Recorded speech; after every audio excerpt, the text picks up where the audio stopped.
ውድ ተመልካቾቻችን እናው ከመልካም ቲዩብ ቻናል የዛሬውን ዜና እናቀርብላችኋለን።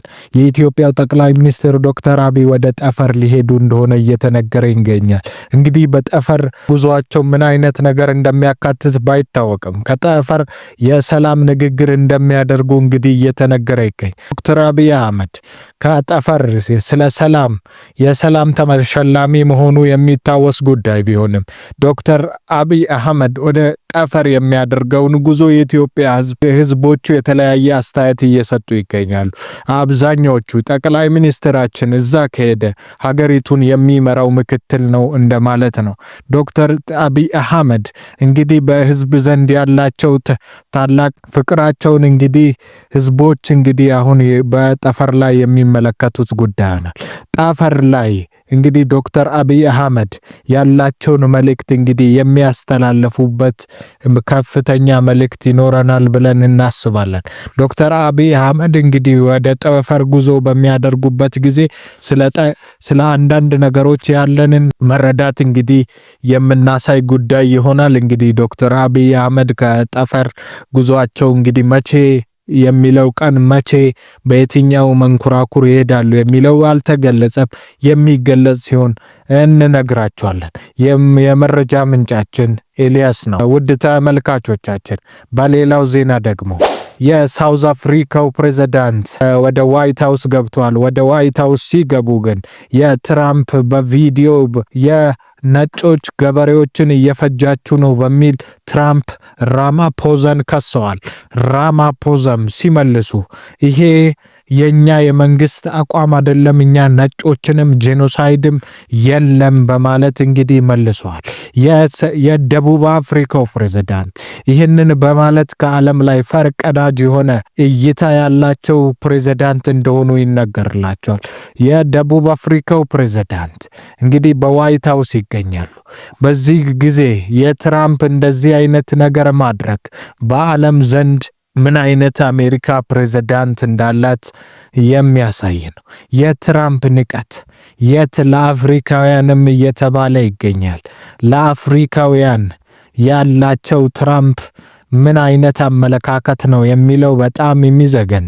አንዳንዶች ደግሞ የትራምፕ ደጋፊዎች ይህንን ያደረገው ኢለን መስክ ነው ለነጮች ገበሬዎች ጄኖሳይድ ተፈጸመብን ብለው የሚያወሩት ይላል። እንደሚታወቀው በደቡብ አፍሪካ ውስጥ 90% የሚሆነው የኢኮኖሚውና የመሬቱ በነጮች ዘንድ ሲሆን 10% ግን በጥቁሮች ዘንድ ነው። ይሄ ምን ያመላክታል? ኢፍትሃዊነት፣ እኩልነት የሌለባት ምድሪት እንደሆነች ይነገራል። እንደሚታወቀው መንግስታት በኮሎኒ ጊዜ ነጮች ጥቁሮች ላይ ትልቅ በደል ስለመፈጸማቸው የሚካድ አይደለም። አፓርታይድ የዓለም ሁሉ ነውና። ነገር ግን ኔልሰን ማንዴላ ጥቁሮችን ያወደሰ ብዙ ተግባር ቢሰሩ ግን ነጮችና በጥቁሮች መካከል ያለው ኢፍትሃዊ ነገር እኩል አላደረጉም ተብሎ ይወቀሳል። እንደሚታወቀው ኔልሰን ማንዴላ ኖቤል ፕራይዝ ቢያትሙም መሬቱን ግን በማስተካከል ከነጮች ለመንጠቅ ሙከራ እንዳላደረጉ እንግዲህ ይታወቃል። ለዚህ ነው ኖቤል ፕራይዝ የተሸለሙት ሚሉም ወገኖች አይጠፉም። እንደሚታወቀው በሌላኛው ዜና ደግሞ ሮበርት ሙጋቤ የዚምባብዌው ፕሬዝዳንት በወቅቱ እንግዲህ እሳቸው ደግሞ ኔልሰን ማንዴላ በተቃራኒ ነጮችን ማባረራቸው በአሜሪካ ቁልፍ ጠላት እንዲባሉ ለዘመናት ተአስብላቸዋል። ሮበርት ሙጋቤ፣ ኔልሰን ማንዴላ ሁለቱ የአፍሪካ እንቆች ሲሆኑ ኔልሰን ማንዴላ ከነጮች ባለመንጠቅ ኖቤልን ሲሸለም፣ ሮበርት ሙጋቤ ግን ከነጮች መሬቱን በመንጠቁ ምክንያት ከፍተኛ የሆነ በሀገሪቱ ውስጥ ማዕቀብ ተጥሎባቸዋል። እንግዲህ እንደሚታወቀው ደግሞ የትራምፕ አነጋጋሪው ንግግር የትራምፕ ዘረኛ ናቸው ወይስ አይደለም የሚለውን ባናቅም ትራምፕ ዘረኛ ከሆኑ ለምን ሆኑ የሚለው ደግሞ አወዛጋቢው ጥያቄ ይሆናል። ትራምፕ ዘረኛ ናቸው የሚሉም ወገኖች አይጠፉም። ነገር ግን አብዛኞቹ ምክሮቻቸው አድቫይዘሪ ችግር ነው እንጂ በሳውዝ አፍሪካ በነጮች ላይ ነው በደል የደረሰው፣ በጥቁሮች ላይ ነው በደል የደረሰው እንጂ በነጮች ላይ እንዳልሆነው ታሪክ ይዘግባል። በሌላኛው ዜና እንደሚታወቀው በኢራንና በአሜሪካ መካከል በሚደረገው ድርድር አማካይነት አሜሪካ ኢራንን ልትደበድብ ትችላለች ሲሉ አንዳንድ ዘገባዎች ቢያመላክቱም ነገር ግን አሜሪካ ኢራንን የመደብደብ ፍላጎት እንደሌላት እየተነገረ ይገኛል። ነገር ግን እስራኤል ኢራንን ለመደብደብ ፕላን እንዳወጣችና ሚሳይሎቿን እንዳዘጋጃችን አንዳንድ ሚስጥራዊ ሰነድ ያመላክታሉ።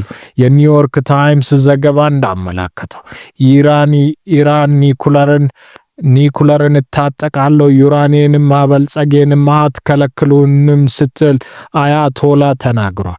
ይሄም በተመለከተ ብዙ ቢዘገብም እንግዲህ ይህንን ለማስቆም ይመስላል ኢራን ከሀያላን ሀገራት መካከል ለመሆን ያላትን ጉጉት አሜሪካ ለማቆም ትችላለች ሲሉ አንዳንድ አስተያየት ሰጪዎች እየተናገሩ ይገኛል። በዚህ ፖለቲካ አማካይነት ዓለማችን ወደ ሶስተኛው የዓለም ጦርነት ያመራል ወይም አያመራም የሚለው እያነጋገረ ይገኛል።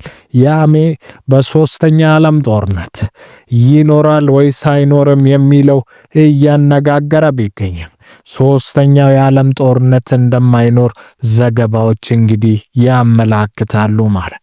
በሌላኛው ዜና ደግሞ በዩክሬንና በራሽያ የሚጠበቀው ንግግር እየተጠበቀ ይገኛል። በቀጣዩ በቫቲካን ወይም ደግሞ በፖፕ አማካይነት ሸምጋይነት ሊካሄድ የታሰበው ጦርነት እንግዲህ የብዙዎችን ደም እያፈሰሰ እንደሚገኝ እየተዘገበ ይገኛል። እንግዲህ ውድ ተመልካቾቻችን በዓለም ላይ ስላለው ጦርነት የመልካም ቲዩብ ቻናል ቤተሰቦች ሁሉ በሰላም እንዲፈታ ድርድሩ እንዲኖር የሚፈልጉ ብዙዎች ናቸው። ውድ ተመልካቾቻችን ይህን ቻናል ሰብስክራይብ፣ ሼር በማድረግ ለብዙዎች እንዲደርስ በማድረግ የራስዎን ድርሻ ይወጡ። ይህን በዚህ ቻናል የሚደርሱት መረጃዎች እጅግ ትኩስ እጅግ ሚስጥራዊ የሆኑ መረጃዎች የሚወጡበት ቻናል ነው። ይህን ቻናል ለመደገፍ የምትፈልጉ ሰዎች ሰብስክራይብ፣ ሼር በማድረግ ይህን ቻናል እንድትደግፉ ጥሪያችንን እናቀርባለን። ውድ ተመልካቾቻችን የዛሬውን ዜና በዚሁ አጠናቀቅን። እስከ ነገ እስከምንገናኝ ቸር ሰንብቱ።